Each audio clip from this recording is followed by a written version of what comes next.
El canal del Congreso presenta.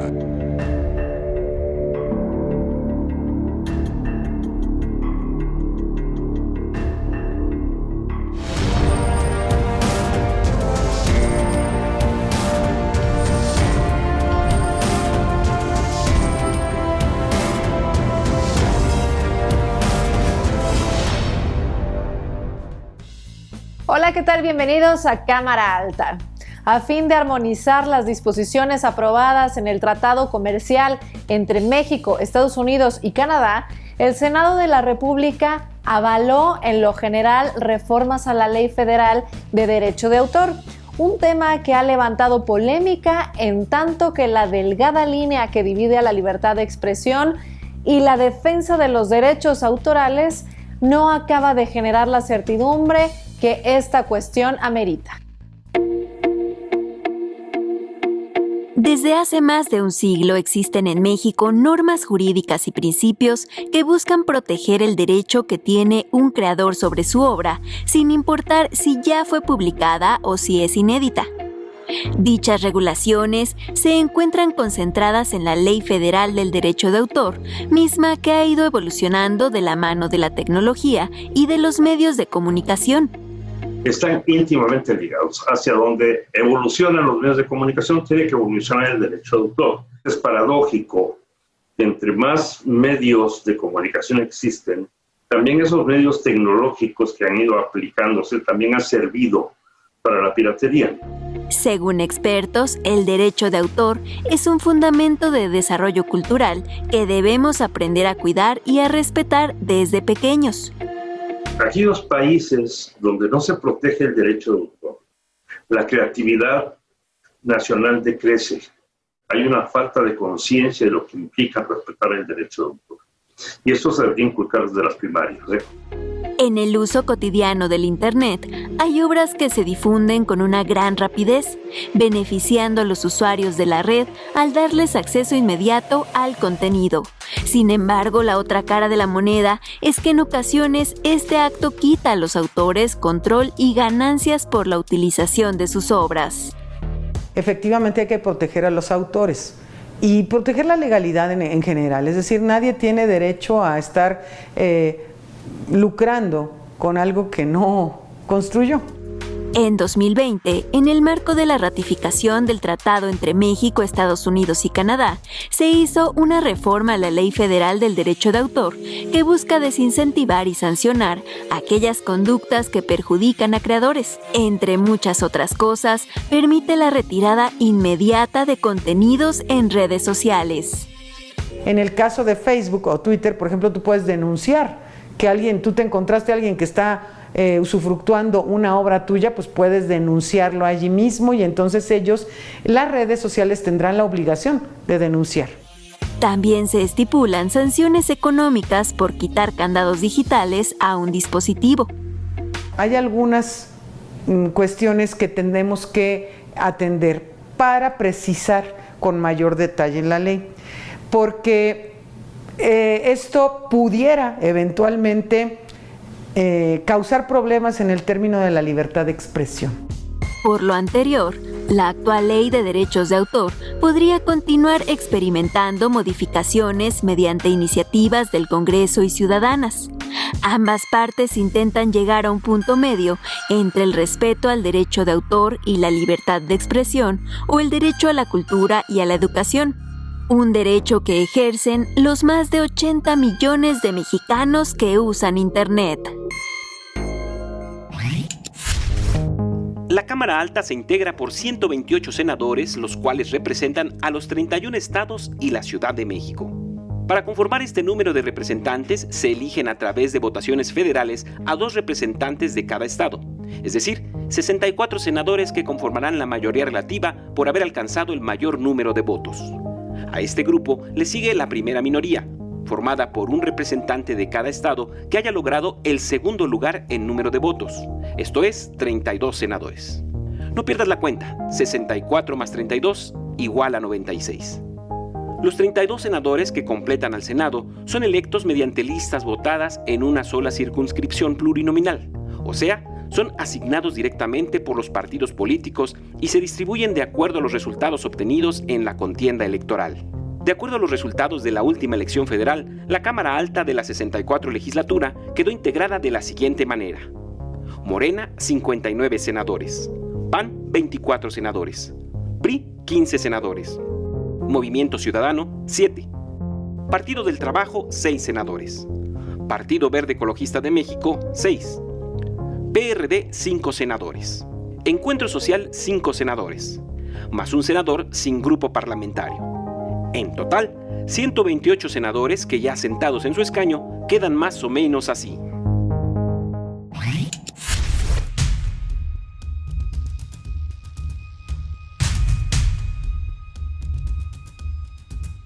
Ser ciudadano significa tener voz y voto. Hasta hace poco, las mujeres no éramos consideradas ciudadanas. La lucha y organización de las mujeres en diversos foros, congresos feministas y una lucha permanente y cotidiana logró que el 3 de julio de 1955 pudiéramos votar en México por primera vez. ¿Te imaginas vivir relegada al silencio? Mirar de lejos los acontecimientos de tu colonia, de tu estado, de tu país y no poder participar. Después de una lucha constante y que todavía continúa, pudimos ejercer nuestro derecho al voto apenas hace un poco más de 60 años. Un periódico de esa época informó: mezcladas entre el pueblo, votaron las aristócratas, las ricas y las pobres, las cultas y las ignorantes, las madres de familia y las chicas que trabajan, religiosas con hábito y aquellas que contaron y confesaron haber cumplido los 21 años de edad, emitieron su voto. Gracias a la lucha por siglos de las mujeres y a las reformas constitucionales aprobadas hace un poco más de 6 décadas, logramos emitir nuestro voto como ciudadanas. Después de un poco más de 10 años, María Lavalle Urbina y Alicia Arellano Tapia fueron electas como las 2 primeras senadoras en la historia de México. Logramos rescatar nuestra voz y ahora la ejercemos para conquistar más espacios y todos nuestros derechos. El 28 de noviembre de 1994 fue publicada la Declaración de Protección de Denominación de Origen del Mezcal. A lo largo de estos 26 años, algunas localidades de distintos estados han conseguido que se les reconozca la denominación, pero otras tantas no lo han logrado. De ahí que en la tribuna de la Cámara Alta se mantiene viva esta polémica. Dicen que para todo mal, mezcal. Sin embargo, productores, comercializadores, gobernadores y hasta senadores de la República se apuran a pasar el trago respecto a la decisión tomada por el Instituto Mexicano de la Propiedad Industrial de incluir a 23 municipios de Morelos, 15 del Estado de México y 6 de Aguascalientes en la denominación de origen mezcal. Dicha denominación fue emitida por primera vez en noviembre de 1994 y a la fecha incluye a 9 estados que cuentan con dicha protección jurídica y que son respaldados por el Consejo Mexicano Regulador de la Calidad del Mezcal, instancia que se opone a dicha inclusión y ha logrado contener por distintas vías jurídicas el ingreso de cualquier otro municipio hasta demostrar fehacientemente que disponen de cultura y tradición en la elaboración de esta bebida. Esta batalla, nada menor en cuanto a intereses económicos, libra su propia justa al interior de la Cámara Alta, donde los representantes de los estados inmiscuidos han emitido desde exhortos hasta puntos de acuerdo en defensa de sus argumentos. De los 4.644.000 litros que se producen de mezcal a nivel nacional, el 50% proviene de empresas de solo 5 productores del mezcal, los cuales han declarado la importancia de ampliar la denominación de origen mezcal. En otro punto de acuerdo que ya fue entregado a la Comisión de Economía, el senador Mario Zamora pide que se incluyan a otros 4 municipios de Sinaloa en esta lucha por la denominación de origen. Y es que, como bien señala la leyenda del Consejo Regulador, si no tiene holograma, no es mezcal. Las denominaciones de origen gozan de una tutela mayor de protección, precisamente para conformar un derecho exclusivo de utilización dentro del tráfico económico, que no corresponde únicamente a un empresario en concreto. Como originaria y representante de Aguascalientes, quiero hacer constar que la entidad cumple con los factores humanos y naturales estipulados por la Ley de la Propiedad Industrial.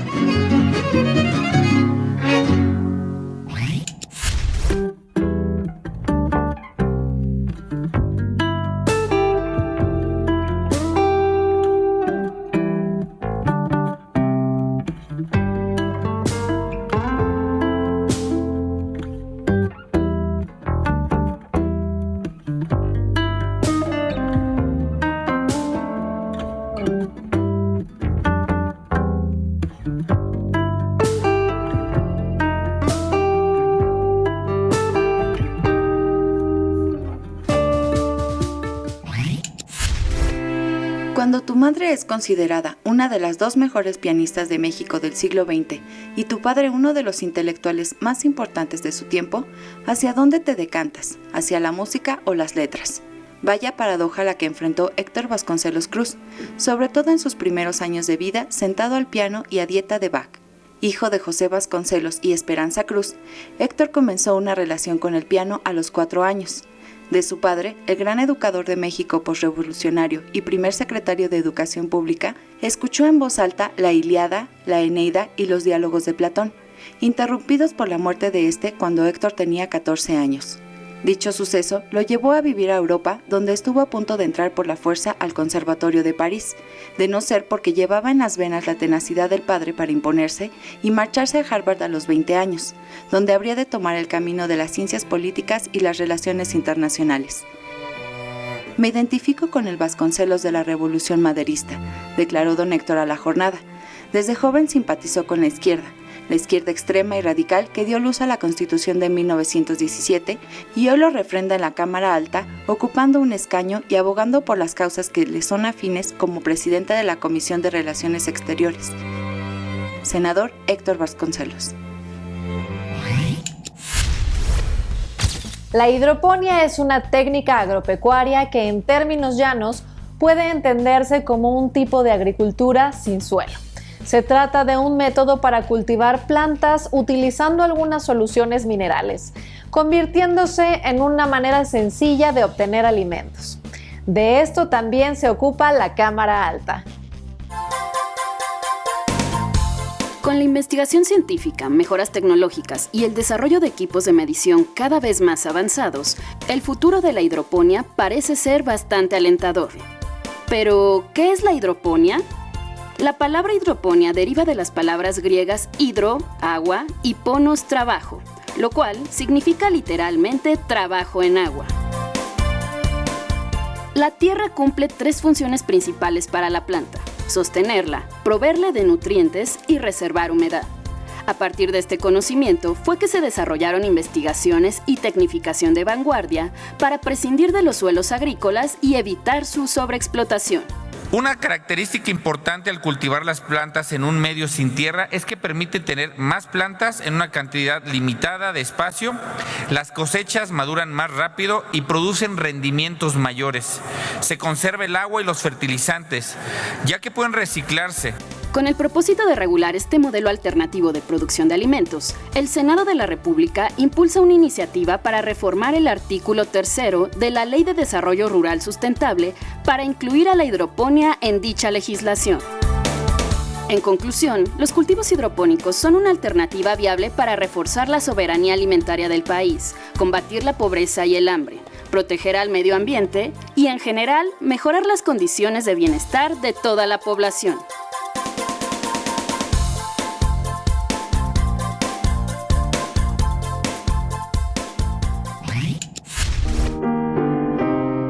Margarita Eustaquia Maza Parada es mejor conocida como Margarita Maza de Juárez, la mujer que para muchos fue considerada como la gran matrona del Partido Liberal. Nació en Oaxaca el 29 de marzo de 1826. Su familia, conformada por el genovés Antonio Maza y la mexicana Petra Parada, gozó de una buena posición económica. Gracias a ello, Margarita tuvo una educación privilegiada que se reflejaría en años venideros mientras defendía aquellas convicciones que ayudaron a fundar el Estado laico mexicano. Margarita Maza tenía 17 años cuando se casó con Benito Juárez, un abogado con fama de hombre honesto, 20 años mayor que ella. Con su casamiento en 1843, inició también la carrera poco reconocida de Margarita Maza, en la que impulsó y aconsejó movimientos políticos de los liberales. En 1855, por reveses políticos, Margarita de 30 años se quedó sola y en la necesidad de mantener a sus hijos. Para salir adelante, puso una tienda en Etla, con la que logró ganar dinero para enviar a su esposo en el exilio cuando éste era perseguido por el régimen de Antonio López de Santana.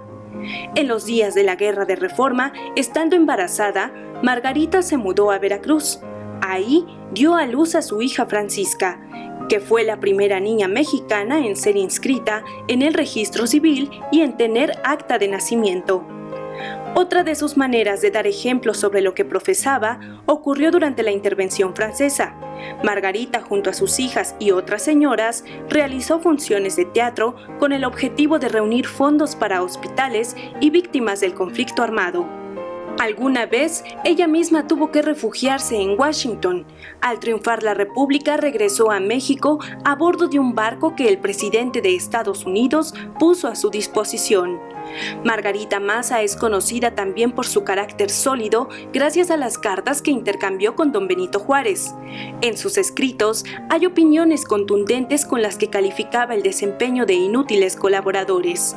Aunque no se le considera una feminista, sus acciones dejan ver que superó por mucho el pensamiento impuesto a las mujeres del siglo XIX, una época en la que aún no podían ocupar cargos públicos ni votar. En 1871, cuando se supo que doña Margarita Maza agonizaba, las críticas periodísticas contra su esposo cesaron en respeto a ella. Finalmente, ella falleció el 2 de enero de 1871, en la actual colonia San Rafael de la Ciudad de México. Sus restos descansan junto a los de sus hijos en el Panteón de San Fernando.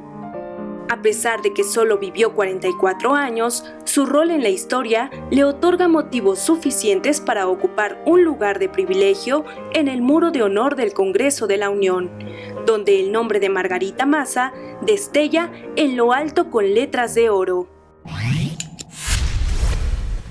Una de las soluciones más sencillas a nuestros grandes problemas de movilidad es la bicicleta. Incluso en estos tiempos de pandemia, muchos gobiernos del mundo ya lo están viendo como una alternativa para reducir los niveles de contagio.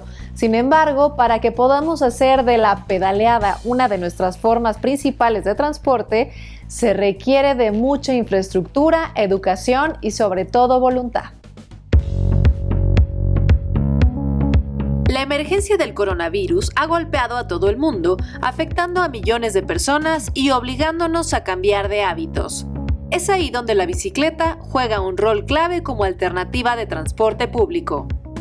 Sí brinda una opción segura en tanto que, bueno, pues te trasladas tú solo, te trasladas rápidamente. Entonces, bueno, pues si tienes como alguna protección mínima, digo, a menos que tengas la desfortuna de atravesar la nube del estornudo de alguien en tu paso, yo creo que sí es la alternativa más segura. En esa medida, pues bueno, se incluyó y se le dio un lugar preponderante también por ejemplo, en la estrategia de movilidad 4S que presentaron la SEDATU y la Secretaría de Salud. El Senado de la República aprobó una reforma para que las autoridades de los 3 órdenes de gobierno procuren la instalación de mobiliario para el estacionamiento de bicicletas y otros vehículos impulsados por tracción humana en los edificios que ocupan. La SEDATU, que es la secretaría, digamos, responsable de estos temas, lanzó un programa, o acordó un programa, sobre todo en diálogo con la sociedad civil, que se llama Movilidad 4S, ¿no? Que es cómo impulsar una movilidad sostenible, saludable, solidaria y segura. Es necesario poner en marcha acciones de movilidad urbana a fin de lograr ciudades más limpias, desplazamientos más sencillos y económicos, así como mejoras en la salud de las poblaciones y un tránsito más fluido en las urbes. Los beneficios son muchos. Primero, pues bueno, no estás consumiendo gasolina, no estás gastando ni en gasolina ni en... Ocasionalmente toca pagar estacionamientos, pero pues comparativamente es mínimo lo que puedes gastar en ese proceso. Entonces, bueno, económicamente tiene beneficios a la salud, porque obviamente contribuye a que cumplas con este mínimo de actividad física diaria que recomienda todas las instancias de salud. Entonces, bueno, y contribuye a atacar un poco este problema tremendo que tenemos en México de sedentarismo, obesidad y demás, que lo hemos venido escuchando diariamente durante los últimos meses. Y bueno, tiene beneficios al medio ambiente, porque obviamente pues no estás consumiendo combustibles fósiles, no estás emitiendo contaminantes. Se tiene que construir una política pública en la cual las autoridades pongan el ejemplo, así otras instituciones como escuelas, empresas y negocios repliquen el esfuerzo en favor de la movilidad.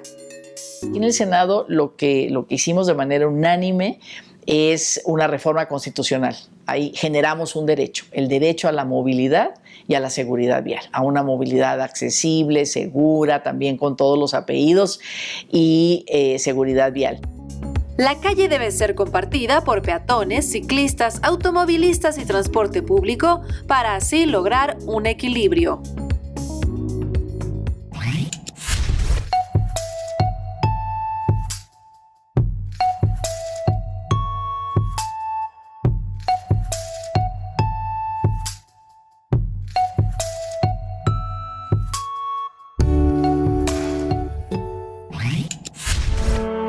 El Archivo Histórico y Memoria Legislativa fue creado por acuerdo de la Mesa Directiva del Senado de la República el 18 de noviembre de 1999. Es la fuente de acceso público y unidad responsable de administrar, organizar, descubrir, conservar y divulgar la memoria documental del Senado.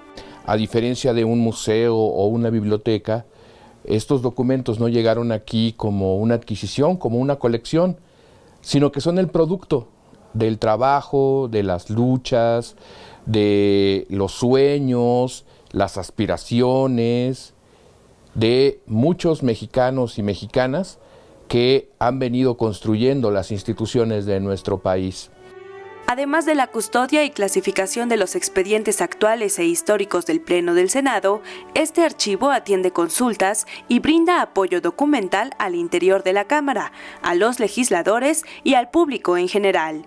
El Archivo Histórico y Memoria Legislativa brinda servicios para encontrar la información relativa al Senado de la República desde 1845 hasta 2012. Cuenta con sistemas de consulta de expedientes legislativos y de otras bases legislativas, así como el Diario Oficial de la Federación y el Diario de los Debates del Senado. En el archivo uno puede encontrar verdaderas joyas, como la colección Dublán y Lozano, que contiene 223 años de la historia legislativa mexicana, con leyes, decretos y reglamentos que estuvieron en vigor entre 1687 y 1910, o bien los expedientes del ramo secreto, sobre tratados y convenios internacionales que por más de 100 años permanecieron fuera del alcance público. Recuerda, el Archivo Histórico y Memoria Legislativa está abierto al público. No dejes de visitarlo en la calle Allende 23, Centro Histórico. De acuerdo con el Instituto Nacional de Estadística y Geografía, en el país existen 18 millones de perros, de los cuales solo 5.4 millones tienen dueño o responsable, mientras que el resto se encuentra en las calles por abandono directo. Uno de los logros de la actual 64ª legislatura es la iniciativa que faculta al Congreso a legislar en materia de protección animal bajo el principio de trato respetuoso y digno. Mucho se ha hablado sobre las mascotas, compañía incondicional, los mejores amigos del ser humano, una responsabilidad mayor casi equiparable a la de tener hijos. Lo cierto es que las mascotas se convierten en parte fundamental de la familia y el duelo por su ausencia es tan doloroso y profundo que a veces resulta incomprensible nuestro sufrimiento para personas ajenas a la situación. Sin embargo, este relato termina en muchas ocasiones en tragedia cuando la familia con la que viven los abandona a su suerte en la calle o en sitios lejanos para que no reconozcan entre sus huellas la forma de regresar al lugar donde han preferido olvidarlos. A partir de ahí, no habrá ser humano alguno que asuma responsabilidad por ellos.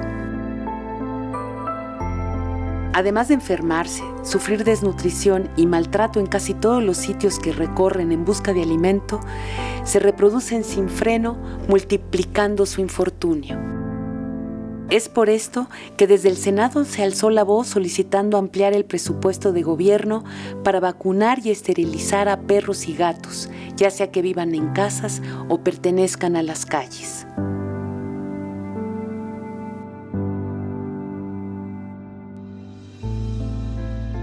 Ya existen unidades móviles que ofrecen estos servicios a dueños responsables de mascotas y también se otorga a perros y gatos de la calle antes de optar por su sacrificio. A nombre de quienes colaboramos en Cámara Alta, agradezco que nos hayan acompañado en esta edición y los invito a que nos sintonicen en la próxima entrega de este programa. Sugerencias y comentarios, por favor, en los contactos que aparecen ahora en su pantalla. Yo soy Paulina Usigli, hasta pronto.